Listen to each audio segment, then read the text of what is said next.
I found it quite difficult to make that transition. When I left the military, I had a really hard go at it, trying to transition to an entirely new life. It's difficult to understand what you've developed as an individual in that time, or at least how do you put that down on paper and articulate it.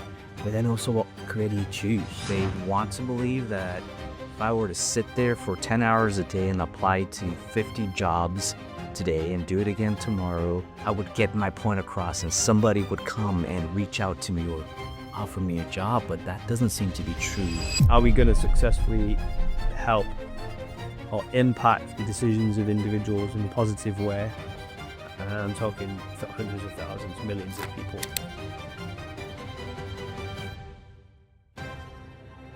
All right, hey, welcome to the Bayhaus podcast, everybody. We're here today with Ben Reed, the co-founder and CEO of Redeployable. So we're just going to jump right into the conversation. Ben, great having you here. Thanks for coming to San Francisco, coming to the States, and coming to our studio. Thanks very much for having me, guys. I appreciate it. And, I'm probably 5 or 6 pounds heavier in the last week and a half, just from the delicious food in the United States. So thanks everyone for having me, and thanks for the Chick-fil-A. They say the camera adds 10 pounds as well. So we're talking about A massive 15 issue. pounds now. My wife's going to see this and she's going to be devastated, I think. So, hey, tell me before we get into this conversation, tell me what Redeployable does. Yeah, of course. I'm ex-British Army. I was an aircraft engineer by trade. I served for 12 years and I found it, and we had the same conversation right earlier on. I found it quite difficult to make that transition, or at least sure I had a certain level of skills and capability to do the job I wanted to do when I left the military. And we're really solving for that. We help people initially in the UK and US military to understand the skills that they've developed in their career and then try jobs out. We use AI to create simulations of jobs, different careers that they can play around with, see if they're a good fit, and then engage with employers and get hired at the back of it. That to me is incredible because I'm a veteran myself, former Air Force, and when I left the military, I had a really hard go at it, trying to transition to an entirely new life, new career, new everything really, right? Leaving the military as an air battle manager, that's not something you do in the civilian world. Is there no air battle managers in San Francisco?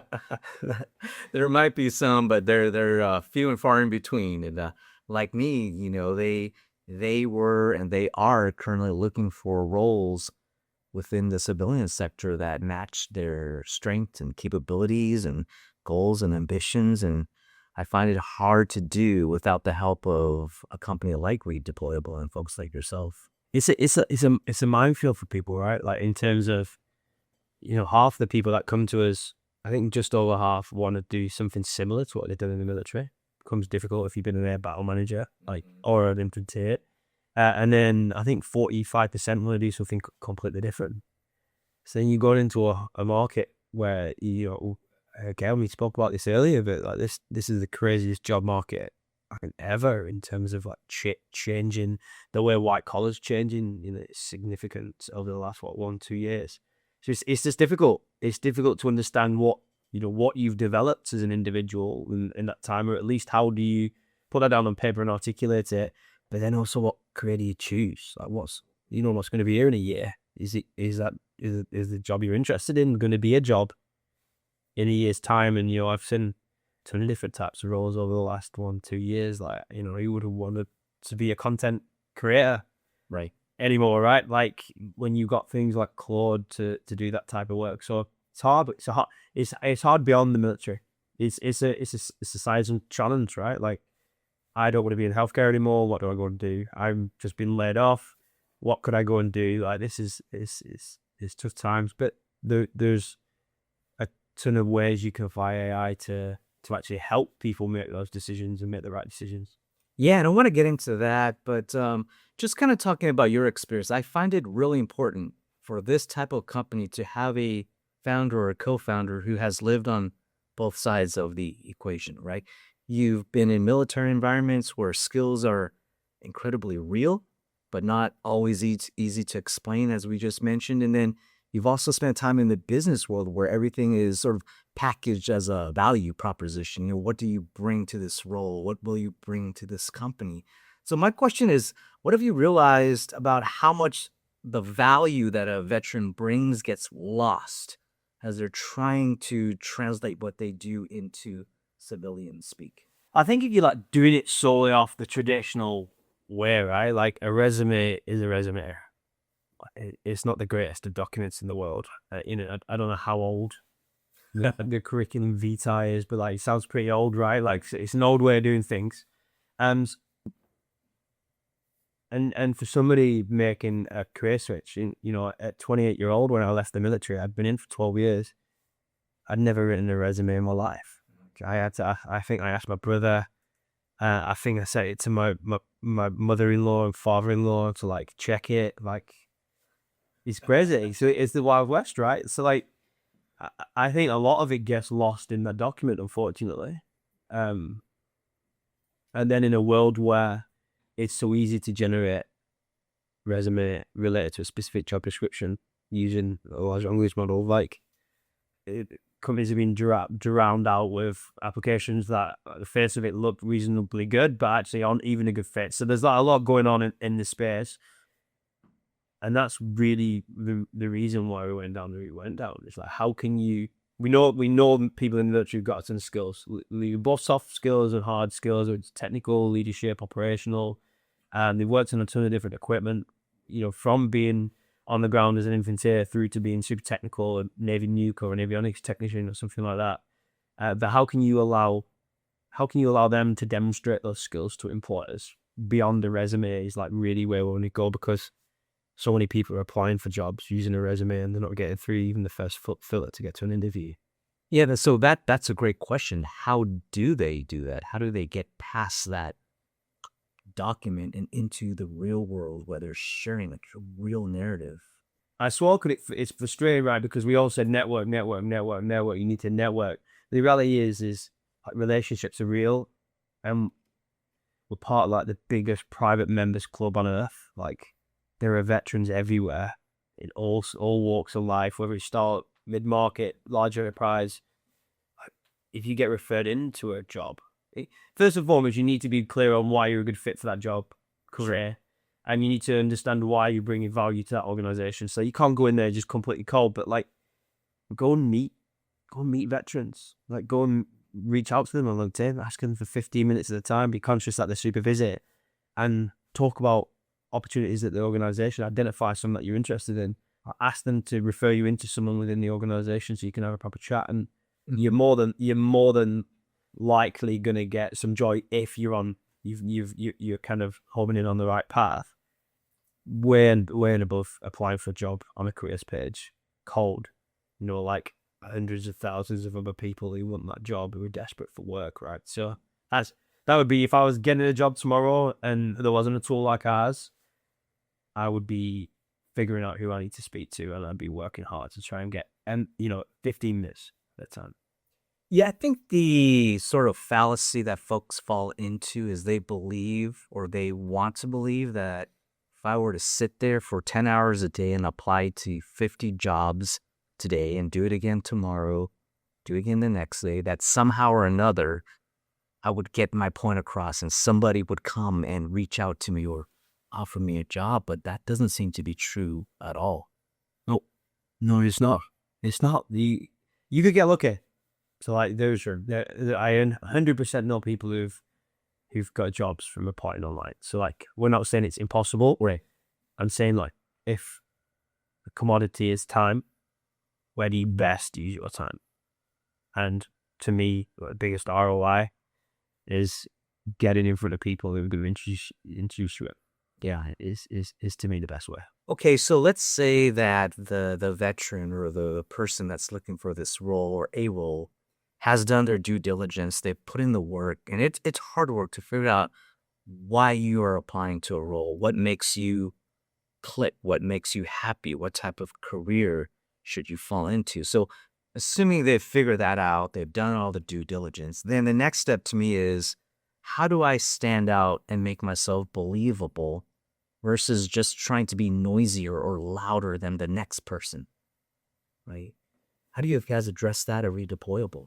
To us, like where we work from an organization perspective is companies that have got critical talent needs, critical talent shortages. So they're looking for different ways to assess talent. Like if we in agreement that like the traditional HR tech isn't serving people who are coming from different industries, it is difficult for people to get through that kind of first pass, or at least be understood by recruitment teams who are the barrier to any organization. So we're already working with organizations that are desperate to find great talent. So we've got an advantage there first and foremost. And the way we tackle this is actually getting way beyond the resume and actually helping the individual first and foremost understand what skills they've developed that relate to the specific role that they're interested in, but also where the gaps and what they could do to close that gap. So it's rather than being transactional application, it's actually more informative and collaborative with the user, the candidate, to understand, hey, like it's not looking great right now for you based on the key requirements for this specific role, rather than trying to decipher it from a job description. And then my bet is always like people in the military can figure stuff out, right? And we make these simulations achievable, sometimes challenging, but achievable. And what I see is like people can demonstrate that they're able to think critically in environments that are kind of alien, right? Like I've never worked in a data center, and people are doing well with data center simulations. But the key to all of this is we validate the results of the simulations with hiring managers and recruitment teams. So rather than saying, hey, here's some data from a simulation that we've created ourselves and validate ourselves, you've actually got validated from the subject matter experts in those types of roles. So that it's believable, right? The results that we get out of the back of these simulations are believable to the hiring teams and the recruitment teams, which is also important. At the end of the day, someone coming from a new industry or a new area into an organization is a risk. I don't think they're necessarily a risk, but to a hiring manager who's dealing with pressure from above, dealing with their team below, managing their job day to day and also their targets, anyone coming in who doesn't have data center experience or, experience in building automation companies or in Amazon, like is a risk. That's what they are. They're a risk to the hiring manager. So how can you de-risk that individual by showing them information that they wouldn't get on the resume? So I want to get back to this nuanced perspective that you're sharing, but I'm curious about the simulations themselves. Tell me more. Like, what are they like? How long do they last? Yeah, maybe 15 minutes max. And what we're trying to do is like, everything is all rosy, right? This company's going to be amazing. This job's going to be amazing. You're going to love it. You should join. Come and work here. And then you kind of get to the shitty bits, right? Like you learn about the shitty bits further down the line. And like, you might be like, hey, this job's not for me. I'm going to leave this role because there's way too much shitty than there is good. But we actually give a full picture. So we'll give scenarios of what you would be facing day to day. We use a ton of different tools to create imagery, to bring it to life, or video, or voice. And then we ask them to complete 3 tasks. 3 texts, we use natural language, we use AI to score performance, and they get a feel for how they perform within each task, but also how much they enjoy that type of work. And what we're trying to do, I think it's half the battle, right? Like, if I'm going to go and invest in an individual who's just started in my company, I want to know that they're going to get through the training and they enjoy the work. So it's a critical element of this is actually, do they enjoy what they're doing? Or is there bits of this where, they're not going to want to do technical investigations? Like they hate it. And like, well, it's not a great outcome for somebody who's in a pretty technical role.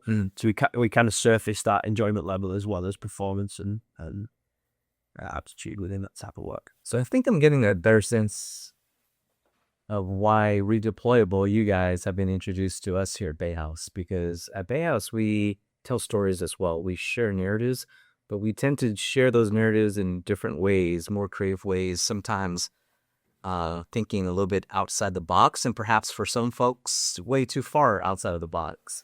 But when you're talking about the ways you're sharing the work with the candidates, but also sharing the candidates with the hiring team, it sounds to me like you're telling a similar story, but in a very different way. You're composing and authoring this story in a different way so that it feels different. It hits differently when it lands into lap of a hiring manager or even to the candidate themselves. Would you agree with that? I mean, 100%. The baseline here is like none of this, right? Like, Yeah. so like, what's the baseline? The baseline is someone applies with a resume, and the hiring manager either sees that resume or doesn't see that resume based on if a recruiter lets it through or the ATS lets it through that filter, right? So we're not working to like a high level of like storytelling here initially. Every resume starts with an opening paragraph, which is, I'm a distinguished leader of 20 years with, managed $100 million worth of budget. And, it's the same stuff. Every single one's the same stuff. So 100%, like, we want to be real with the churn is a bad thing. We're in agreement. If somebody starts in a role, you train them for 6 months and they leave after 9 months, that's a really bad thing for an organization and for the person. So we want to tell that story to the individual, not to all doom and gloom, but like giving us a picture of what this work's all about. And to the hiring managers, I don't need to know that they've been a whatever role it is in the military. I want to know what experience that individual's bringing to my team. And I want to be really clear on how they performed within a scenario. So the hiring manager is confident that that person can do the work at the organization. So like, it is very different in terms of what we're providing to each, but actually it's just, in my eyes, kind of simplifying things for people and giving them more visibility rather than the really low baseline, which is the old way of working. Yeah, I can appreciate that because so I'm thinking as you're talking that as veterans, some of us come out decorated. We've served in foreign wars and we've done great things, and we want to share that, right, to an extent. We want that to be adding to our credibility as potential employees. And sometimes, me included, we share too much of it in a way that doesn't resonate.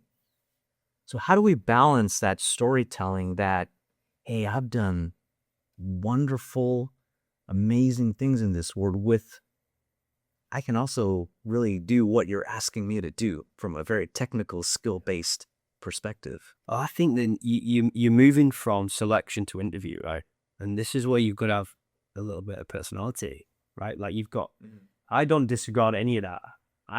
I just look at it in a clinical way because I think businesses are kind of clinical in the way that they think. I know that they'll say like veteran initiatives are great and like there'll be many people within these organizations that care about that stuff, but a business is a business and they are there to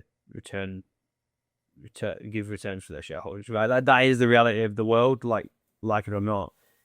But for you, when you get through that phase of like you've demonstrated beyond the resume that you can do this type of work and you've got the skills that relate or some of, like that's your time to actually bring a bit of your personality into an interview.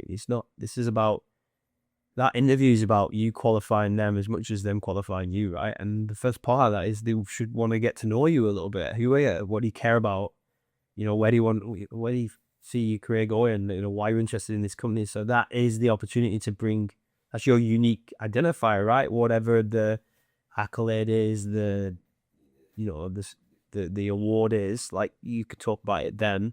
But to me, I'm more clinical in the way I think about it, the recruitment process, because these people are moving super fast, and I want to really sell that individual to that organization based on how they what they're doing in the past and also how they performed in the simulation. So yeah, and it sounds to me that the more clinical you are and the way you treat this process, the better chances you'll have of obtaining that role. Yeah, and we'll be honest, if we don't think you're a good fit, again, I care about you getting the right type of career. So like, it's in a sense, we've spent so much time building for the candidate to give them all the tools they need to be the very best, kind of answer some of these questions, like burning questions when you leave in the military, right? But at the end of the day, like from an organizational perspective, they're trying to solve a business need, and the business need is either a ton of the people that come to us are churning out of role because they don't understand what they're getting into. So then we use simulations to help the people understand the role before they go and apply for a job. So then they say, I don't want to do this work because it's not the right kind of work for me. Like that's one use case. Or is we can't find enough talent and we don't understand the talent that we're attracting. So like, can you help us find this type of talent and understand this type of talent? So like, it's a business transaction with the employers, and we have a service to do the very best for the people. The mission is the people, right? I want to get veterans in, long lasting, epic careers where they have an amazing time and build like things that you can't imagine, right? I'm sure no, you sitting here probably couldn't imagine what you're doing now, Right. when you left, however long ago that was. I also couldn't, but that's because I got the right opportunities at the right time and I managed to kind of carve my way. It was a lot of it was luck. It was luck. Yeah, for me, I was lucky. I guess we all are. Yeah. So I just want to remove it. I don't want it to necessarily be as much about luck, but like that first starting point is a pretty challenging starting point. So if you can set someone up in the right way, in my opinion, it's a good thing for people. And they might not last there forever, right? But like that, you know how that start you said to me earlier on about how challenging that first piece is. Stressful, family, kids. Am I going to get a job? Is it going to be the right job? Am I going to be able to feed my family? Like I want to get rid of all that. It's not necessary. Yeah, and I wouldn't wish that experience on you. It was a rough time for me. It was something that has led me to working with people like you and really advocating for the experience and the journey that a veteran goes through once they're transitioned out of the military. But I want to digress a bit because I start thinking about all the other people who are in the same position looking for work. Maybe stay-at-home moms who are ready to re-enter the workforce, or a caretaker who has spent the last couple of years taking care of an aging parent, and now they're ready to come back, but perhaps their roles or their skills are no longer valid, and they have to look for new opportunities. Is your organization, is your startup looking to potentially take on those scenarios as well? Yeah, I mean, 100%. Yeah, career switchers, returners. We've got a deep focus in the military community because I'm from the community. I care about the community. I understand the community. It's high need, high urgency. People are leaving, and when they're leaving, they need to figure stuff out, and we know where they are, right? So there's a number of reasons why, like, we've really gone deep on the military community. My sister was in the military, my brother was in the military, I was in the military. My best friends are all like my military friend. Like, it's a personal thing for me. But like, this isn't, like I said earlier on, a societal problem, right? Like, if I'm a teacher and I don't want to be a teacher anymore, what do I go and do? If I'm a military spouse and I'm not being able to work, but my spouse has left the military and now I can, what do I go and do? Right? If I'm a steel worker in the UK and, we've just moved from blast furnaces to electric arc furnaces, so we now require only 50% of the workforce. I've been laid off. What am I going to do? It's like, to me, I can wake up in the morning from helping people more broadly, like wake up happy and feel like empowered to do what we're doing if I'm helping people in society more broadly, do better, earn more money, enjoy their life more, enjoy what they're doing at work more. So 100%, but very, very focused on the military right now. Regardless of what walk of life you're coming from and what your experiences are, what's your advice on how to share that experience without overwhelming the person on the other end and having that story sort of take over the process? You got to keep it succinct, right? You got to practice this kind of thing. I've got an alarm that I've on my phone for probably the last 8 years, which is always tell stories. Like, it's my alarm in the morning, always tell stories, because like, stories are really powerful, but no one wants to listen to your 20-minute life story, right? Like, that's the reality. We're in a really cool age right now where you can leverage a load of cool tools to do this kind of work, right? Like, explain to Claude about your story and like, how can I tell this in a minute or a minute and a half in a succinct way, and then practice that stuff, right? Like, you got to speak to yourself in the mirror. You got to really think about how you're speaking, but you could effectively try to like explain and give like impact into why what you've done in the past is a really good fit for the thing that you're interested in right now. But to me, it takes practice. You can't just wing it when you jump into an interview. You got to think about why. You don't want to tell them everything, right? I don't need to know everything. I don't need to know your 5 military careers or your dated roles. Like, tell me, what you did in the military that actually relates to this type of work, and give it to me in a minute and a half, 2 minutes, whatever that is the way I would think about it.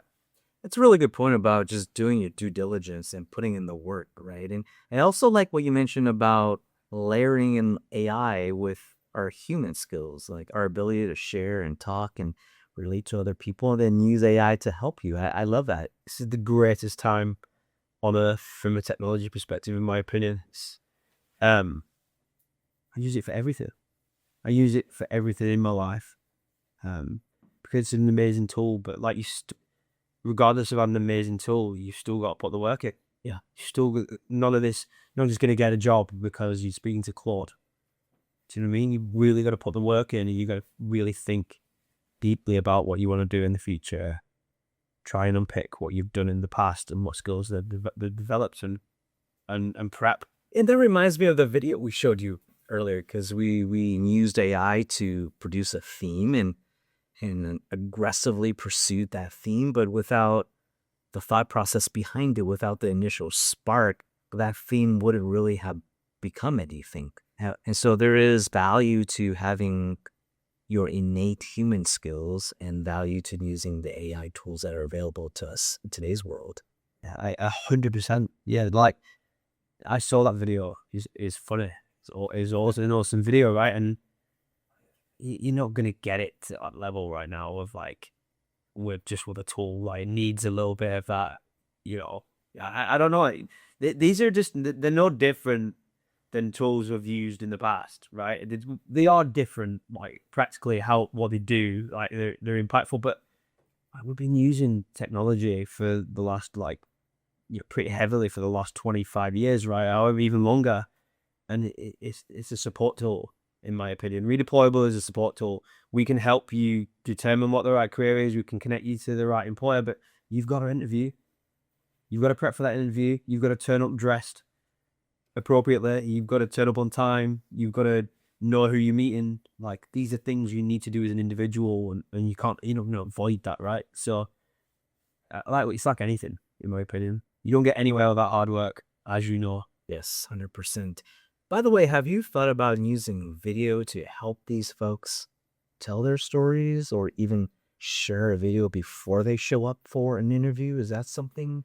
It's been talked of a number of times, yes. We don't want to make it mandatory. But we've considered actually like allowing people to create a short video bio of themselves. The challenge there is each bio is different, right? And what happens if someone's interested in 3 different careers? So then you got to think about how you then tailor. So that we will tailor the AI summary of an individual depending on the pathway they're on. So if they're interested in data center site engineering, sales, and one of that, we'll tailor how we describe that individual to an organization based on the pathway that they're on, right? So it's the same, I think, from video perspective. I also don't want to bring in unconscious bias with this type of thing as well. So it's been spoken of. I see the value, but I also see where there could be a few negatives. Yeah. So that's a good segue to us moving to the conversation about VCs and funding for Redeployable. So you're on this United States tour of sorts, right? Talking to VCs and talking to potential funders and investors. How are you telling your story, and are you using the strategies and techniques that you're teaching these job candidates? I think it's all the same thing, right? Like you need to effectively tell the story related to the individual or organization that you're speaking with. So yeah, absolutely. I mean, we're not fundraising just yet. This is me. Okay. I've been meeting some of our clients last week in Texas, San Diego, and then I've been meeting VCs this week. At the end of the day, for me, like institutional investment is like a marriage. I want to get to know people and see what they're all about. So this has been more informal conversations talking about where we're at, where we think we're going. But all of this is storytelling, right? And it starts with why me?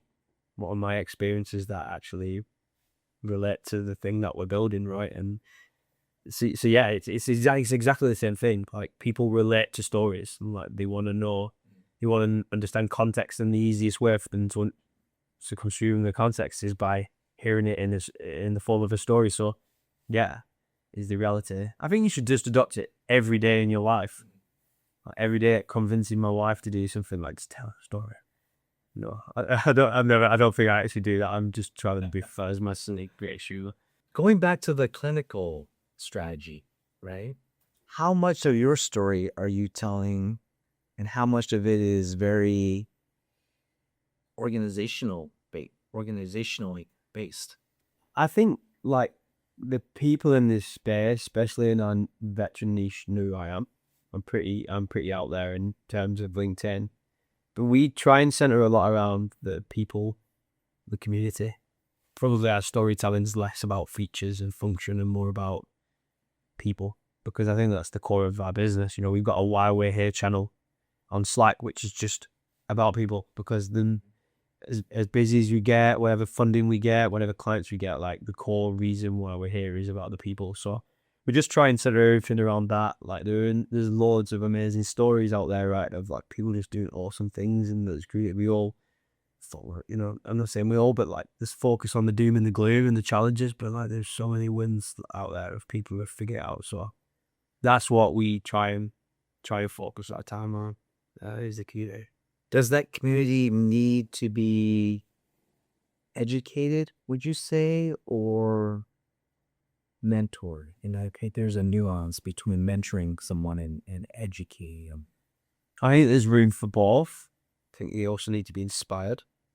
I think that's important and shown what's possible. But there's a level of education which varies depending on the individual. I think, you know, some people are super swept up, and some people are coming out with very little experience in this kind of career transition process. Mentoring is important. I don't think it's necessarily essential, but it's a very important tool if you get a good mentor.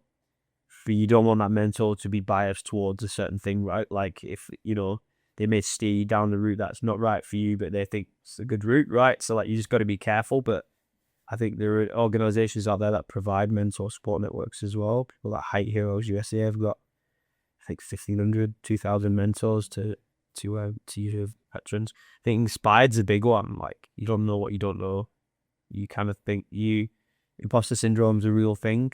Even for me, you know, like day to day, I hit with it, imposter syndrome. I know a lot of amazing people who are doing incredible things that'll say the same. So to me, like education, mentoring, and a bit of inspiration, it's super important.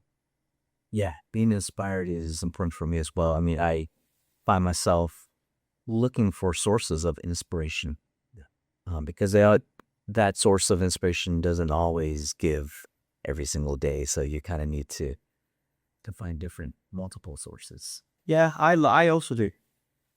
I find authenticity inspired. That's probably like when I meet people now who are like doing unbelievable things, like in my eyes, right? However you look at what unbelievable is, just super successful people who are just completely comfortable being themselves. That's inspired to me. I like that. People who don't change because of success. That's how I want to be like that. That's how I always think. I try and speak to you in the exact same ways I'd speak to my friends, in the exact same way I speak to clients, and I don't change. I am who I am, and like that's, to me, that's kind of a shining light for me. It's like how do you stay like yourself and true to yourself, regardless of how much money you raise or how successful you get or how much pressure you're under. I think that's a superpower there if you can do that. Yeah, it's a noble goal to have as a person, and it's easier said than done. Yeah, I don't know. No, I think you could definitely feel the pressure in certain situations, right? But like, I think at least I'm always trying to work on this, right? But like, it's not impossible. You can definitely, if you true to who you are, like I think you can stay authentic and be honest. And like, I feel like when people leave the military, you've got to pretend that you know everything. I know, you know, I can do that, and I've done this, and I've done this, and like, maybe it's all right. You know, I brought a co-founder on in our business because I don't like doing the stuff that she's good at. That is the reality of it, and I'm not afraid to say that. I don't really want to do like loads of one-on-ones and like raise a whole team, and like that's not really what I'm good at. And I think like being authentic and honest with yourself and trying to tell the stories of where you are going to add value is like super important. And I try and do that myself. Is my point. Yeah, I can see that. I already can see that you're an authentic sort of human being 24/7. Like that's one of the first things that I notice about you, just shaking hands with you outside the building. So I think you're doing a good job at it. Why I don't understand why it's too short. Like why do people like turn into different personalities? Do you know what I mean though? My brother heard me saying this, but he's like in sales, right? Tech sales, and I listen to him go on the phone. I listen to him go on the phone call, and he's like, it's a completely different. He's got a different voice, and I'm like, I was off the call. I was like, dude, like that wasn't even your normal voice. He's like, because we're British and Northern, you speak slower and kind of like a bit posher and a bit I just try and just be yourself. So one more question before we wrap up and talk about the future of Undeployable, but I want to tap into your point about inspiration and value. I think there's something to be said about going out there, talking to potential funders and talking to the community, inspiring them to come and rally behind this mission of helping veterans transition. And then there's the actual work that it takes and the transactions that are going to happen when each single veteran gets hired into a role. That's one transaction, and that has to happen thousands of times for this to be effective and purposeful. How do you balance between value, that type of value, and that type of inspiration that you need just to kind of get people going? Well, you obviously need to. I mean, we're a product business, right? You need a product that works first and foremost, and you need a product that delivers value quickly. Be it beyond the job, like before the job, right? So, like to us, what we do right at the beginning is to try and inspire people, like show them careers that they could go and do based on what we learn about them with minimal information, right? So, to us, like it's all about a consistent product challenge of like delivering value, getting people to do a little bit more, delivering some more value, taking them on the journey, right? We need engagement with thousands of veterans, as you just called out, like tens of thousands, hundreds of thousands of individuals over time, and that's where we will go. Like I have no doubt we'll hit hundreds and hundreds of thousands of people using our technology, and that's just in our world. As you know, the military community is big, but it's kind of small. Like people talk, they have a good experience. So this is all about getting the message out. We have big partnerships in the US. We engage with a ton of different organizations in this space. But hopefully, like a lot of our traffic comes from like people telling other people, right, and building those network effects through delivering that value to individuals early on, even if they don't get a job from us. So what I always said to the team, deliver value even if they don't get a job. If they go and get a job somewhere else in the shop or in terms of what they're going to execute elsewhere, there's a good outcome, right, for the people. It's a good outcome, but it isn't always a balancing act, right? It's always trying to fill your own tech. Yeah. So those folks would be essentially telling the story of Redeployable. So in 5 years' time, you and I were sitting in the theater, we're watching the movie, the Redeployable movie. Yeah. What is that movie like in 5 years? That's a really good question. I think like anything, I'm super content with the fact that what you think you know, you don't know in 6 months, 12 months in this space. Like this is a constant iteration journey, and I'm super comfortable with that scenario right now. It's just you told me what we're doing now 6 months ago. I mean, like there's no like that's not going to be a thing, but it is a thing, right? So I can't predict 5 years time. But what I would say is like the constant is the people at the center of it. Like, are we going to successfully help or impact the decisions of individuals in a positive way? I'm talking hundreds of thousands, millions of people, right? That's first and foremost. So that's kind of at the core center. How we do that, is another question, because like what we're doing now is good and people like it and companies are buying it. But like who knows where this tech is? I have a vision of like what I want this to become, but I'll keep that vision to myself. Right, so we'll have to do this again. Yeah, I'll pull that out of you. I'll tell you offline. But I see in my mind the kind of the thing beyond this for us in terms of how we deliver significantly more value to the employers and also to the people who want to get roles at these organizations. But at the core of it is we want to help hundreds of thousands, if not millions of people over the next 5 years to drive towards whatever is important to them. And that doesn't have to be monetary, right?